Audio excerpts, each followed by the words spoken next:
pessoal, eu estou aqui mais uma vez, Diogo Pires, para estar dando mais uma aula para vocês aí. E agora nós vamos entrar nos assuntos mais específicos.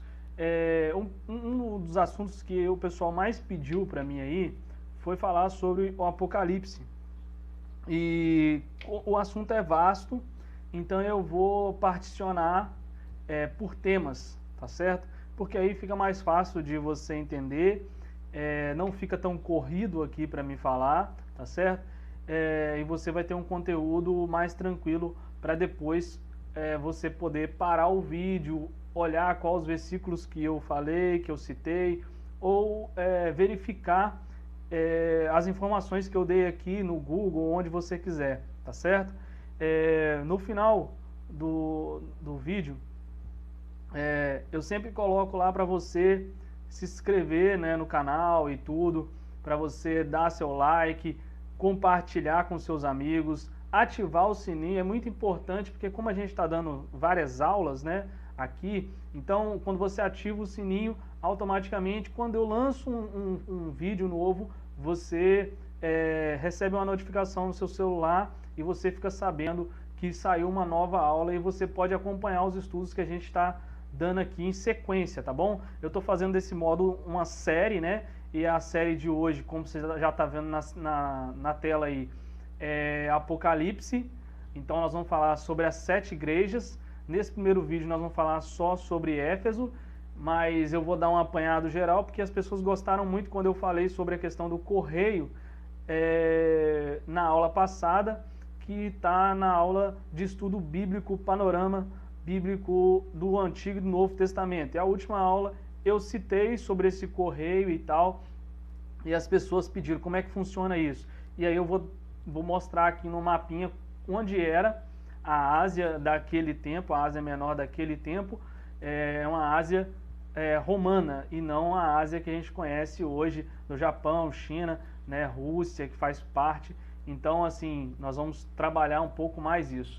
Então não se esquece de dar o seu like, se inscrever no canal se você não é inscrito, ativa o sininho das notificações aí para você receber a notificação quando sair uma aula nova. E como a gente está fazendo a sequência, a gente todo dia está lançando um vídeo, então não perca.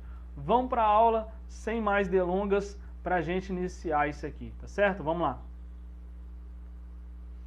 Nós temos aí as 7 igrejas da Ásia. Como eu acabei de dizer aí, antes de iniciar exatamente a aula, eu falei que essa Ásia é uma Ásia romana, porque o mundo conhecido naquela época era só essa parte do mapa, né? Quem imperava aí, né, era o Império Romano. Então essa área era conhecida como a Ásia Menor, e a capital da Ásia, da Ásia Romana, era Éfeso. Então a gente vai iniciar com ela também nessa sequência cronológica que a Bíblia mostra das 7 igrejas, e nesse mapinha aí você consegue ver exatamente o que eu disse no último vídeo, que se você não assistiu, volta aí, assiste o vídeo lá sobre panorama do Novo Testamento, tá? Tem várias aulas aí. Eu falei que funcionava de uma forma que o correio, ele chegava essas cartas. Então, a primeira carta é Éfeso, justamente por isso, porque tinha um porto muito grande e justamente onde chegava as cartas de qualquer informação, de qualquer lugar, chegava primeiro ali e dali começava a ser distribuída, tá certo? Então, por ser capital, né, logicamente, por isso tem essa representatividade maior, e aí trazia essas cartas na sequência para as outras igrejas, como vocês estão vendo aí no mapa, tá certo? Então, assim, eu queria ler o texto exatamente da carta de Éfeso. Hoje eu vou trazer o texto em si, porque nós vamos pensar coisas do texto. Eu acho importante você ler junto comigo. Se você tem uma Bíblia em casa aí, imagino que tenha, capítulo 2 de Apocalipse. Então, eu vou estar lendo aqui porque o tempo do vídeo não é o tempo que você está em casa. Em casa você pode pausar, eu aqui não posso. Então, vamos lá.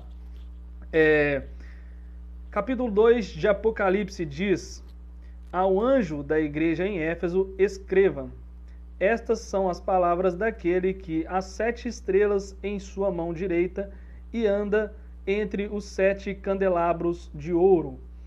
Isso aqui, eu vou ir pausando para você identificar sobre a aula, tá?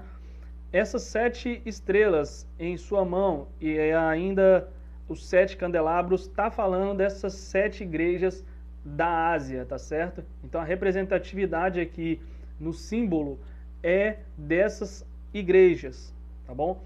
Onde o candelabro, eu não coloquei aqui na aula, mas o candelabro acho que todo mundo conhece. O candelabro é onde tem 7 pontas, né? E se você pegar para entender melhor como funciona o candelabro, é de óleo, azeite, né?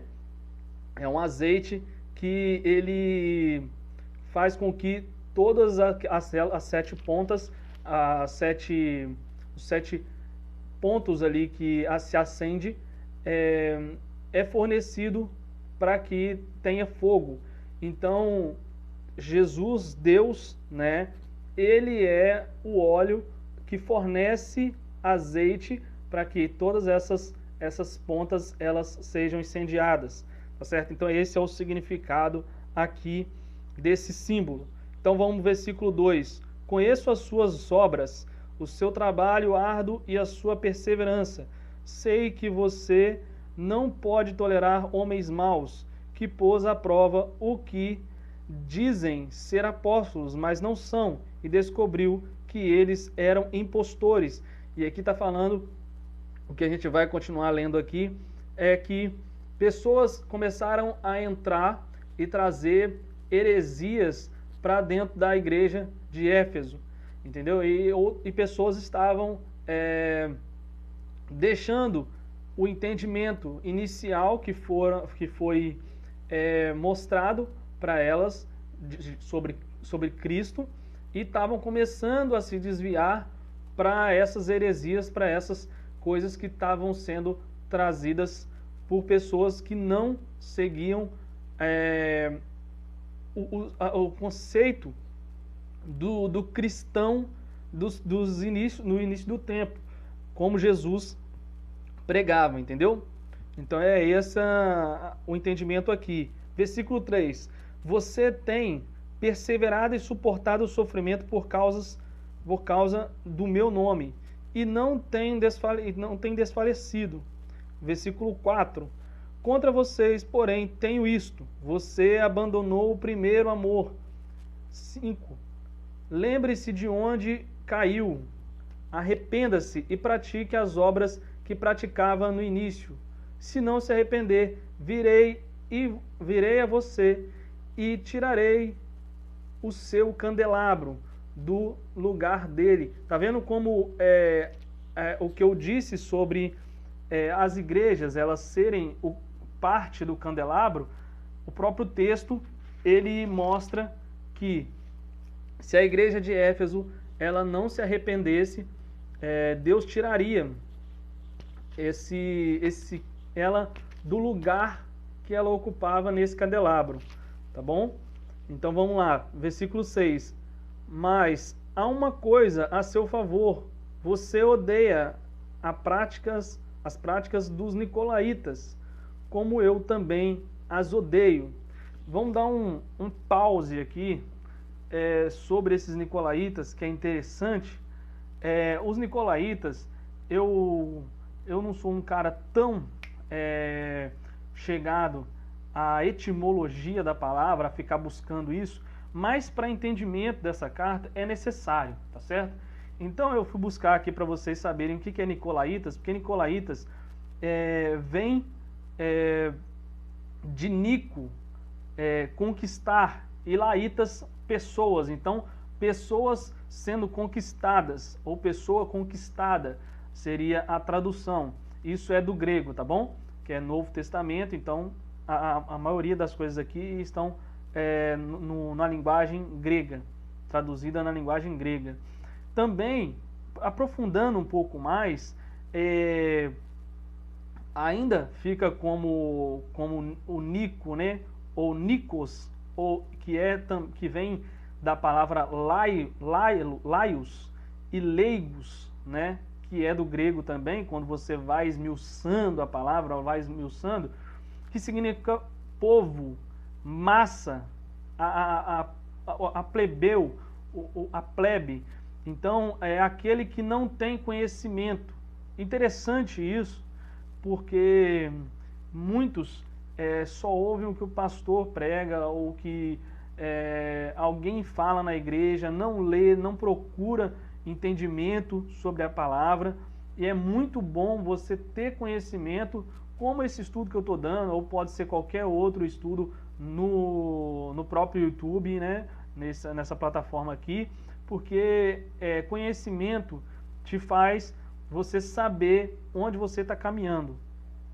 E aqui o significado seria conquista de um povo que não tem conhecimento.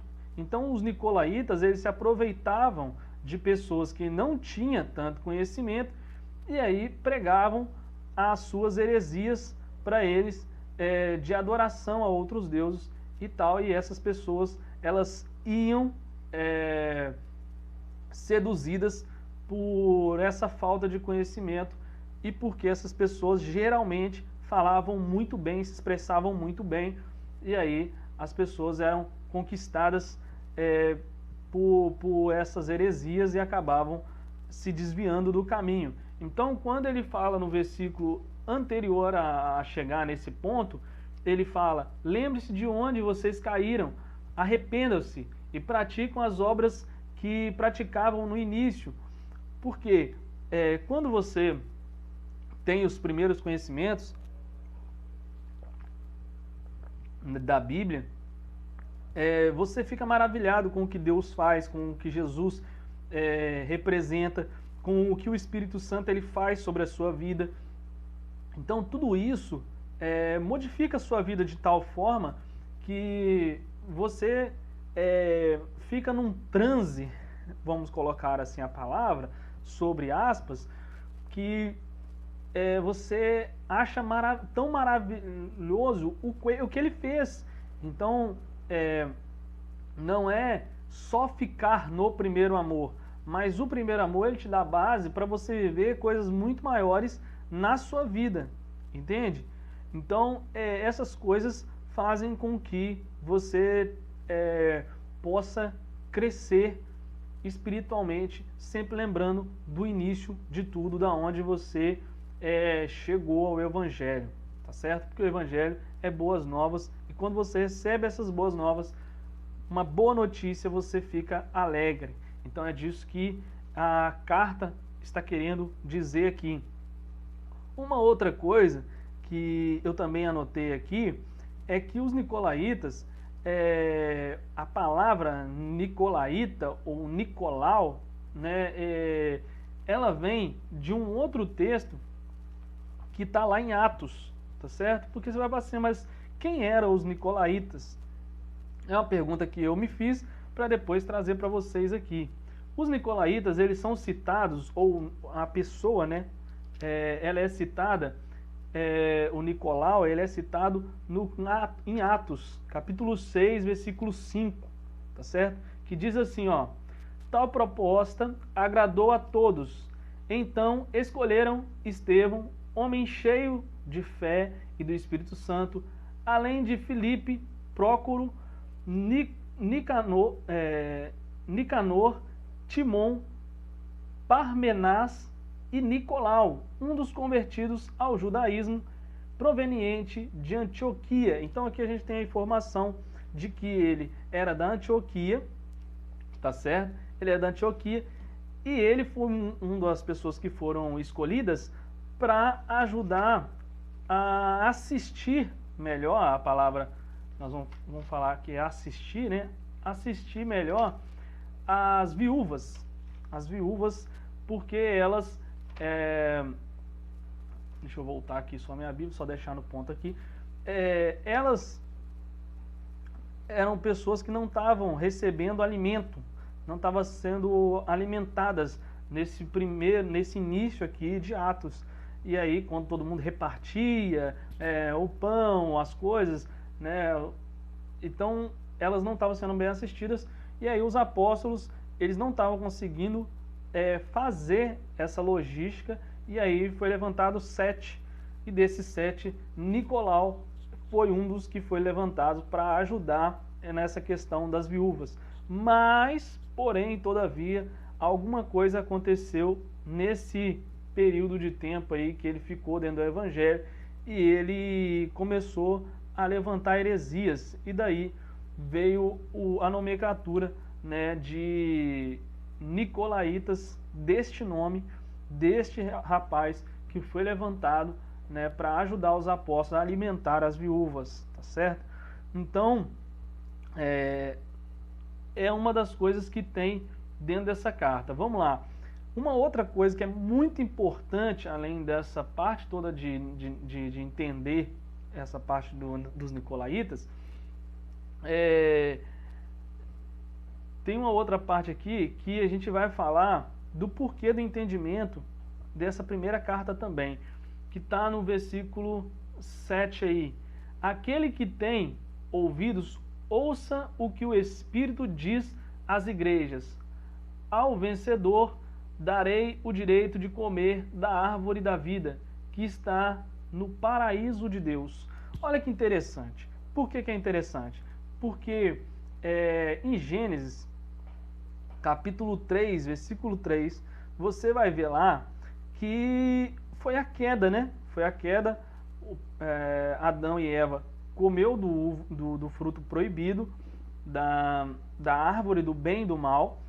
E agora, aqui, no capítulo 2 de Apocalipse, no versículo 7, no finalzinho da carta, o que nós vamos ver é exatamente o contrário, né? Que Deus aqui revela que quem, né, for o vencedor, né, passar por tudo isso, ele vai dar o direito de comer da árvore da vida que está no paraíso de Deus, ou seja, no Éden. Interessante porque eu sempre falo e falei na aula passada que o Apocalipse em si é um livro de esperança. Então palavras como essa, ditas no Apocalipse, mostram exatamente isso e fornecem para nós esse entendimento de que Deus queria mostrar para o povo que se eles mantivessem o foco deles em ser cristãos, em seguir a doutrina, né, do cristianismo em si, biblicamente, não essa doutrina de hoje, tá? Não essa doutrina de hoje que as igrejas pregam, mas a doutrina bíblica e dos tempos bíblicos, que nós vamos bater muitas vezes aqui e falar muitas vezes sobre isso. Se nós vivermos conforme o que Jesus pede, o que Jesus mostrou, o que o apóstolo Paulo deixou 13 cartas e todo esse conceito do que ser cristão, no final nós vamos ser vencedores e poder comer do fruto da vida sem que gere pecado, sem que gere morte, tá certo? Outras informações sobre Éfeso é que Éfeso significa desejável, tá vendo aí? É uma igreja de amor decadente, representa a igreja do século I, né? Isto é, a igreja da época apostólica, como eu já mostrei, já falei aqui.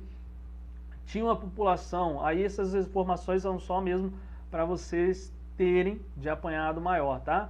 Tinha uma população de 250 mil habitantes no século I a.C., o que também fazia dela a segunda maior cidade da época, por isso sim ela foi a capital, né? Paulo ensinou as escrituras naquela cidade por mais de 3 anos, aí as outras referências são Atos 19:10 e 20:31, né? Essa igreja foi também pastoreada pelo apóstolo João quando este veio a ser exilado em Patmos, que é o finalzinho, como nós estamos falando aqui, de Apocalipse. Conforme a tradição cristã, dos primeiros séculos. Possuía o porto mais importante do mar Egeu, como eu falei, Egeu, a capital da Ásia proconsular e entroncamento de duas estradas importantes, leste-oeste e norte-sul da grande península ao tempo dos romanos.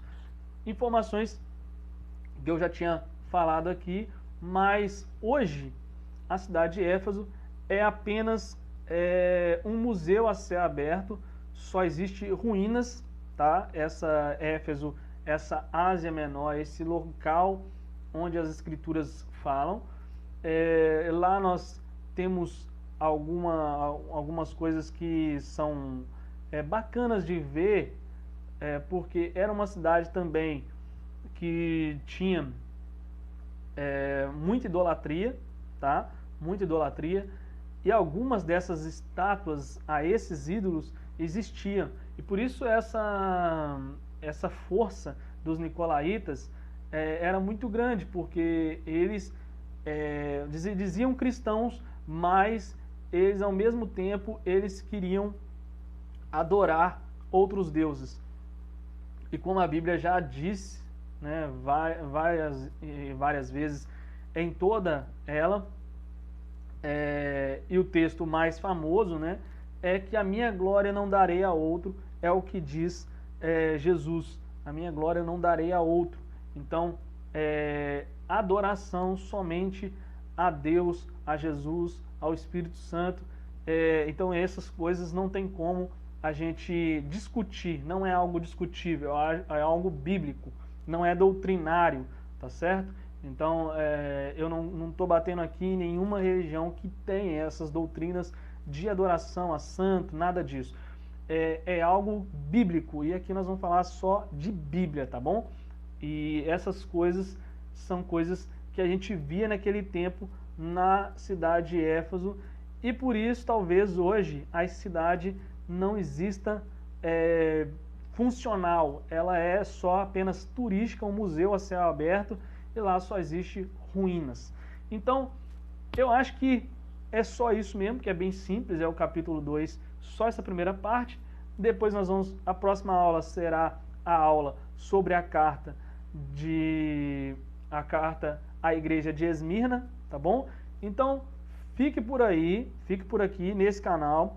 O que você não assistiu ainda os cultos ao vivo, se você ainda não assistiu as outras aulas que a gente já deu aqui, que são as aulas do Antigo Testamento e do Novo Testamento, assista aí no canal, não perca essas informações para que você dê a sequência nessas séries que a gente está dando, tá bom? Então a próxima série, né, que a gente está fazendo agora é Apocalipse, as 7 igrejas, as 7 igrejas do Apocalipse.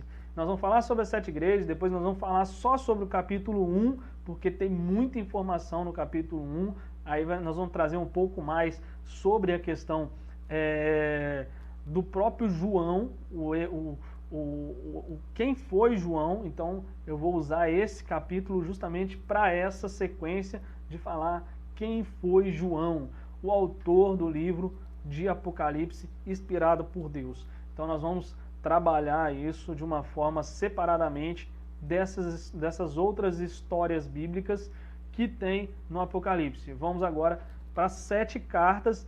Essa foi a de Éfeso. Espero que você acompanhe até o final esse estudo sobre as 7 igrejas, tá bom? Então não deixa de dar o seu like nesse vídeo, compartilhar com seus amigos, ativa o sininho da notificação para que toda vez que sair uma aula nova você possa receber e você possa acompanhar direto junto com a gente até o final. E vai estar numa playlist nova essa aula, então tá numa sequência. Se depois você quiser assistir de novo, é só você ir na playlist, apertar o play, porque aí vai na sequência que nós estamos postando, amém? Então um grande abraço para vocês, fiquem na paz e até a próxima. Valeu, tchau!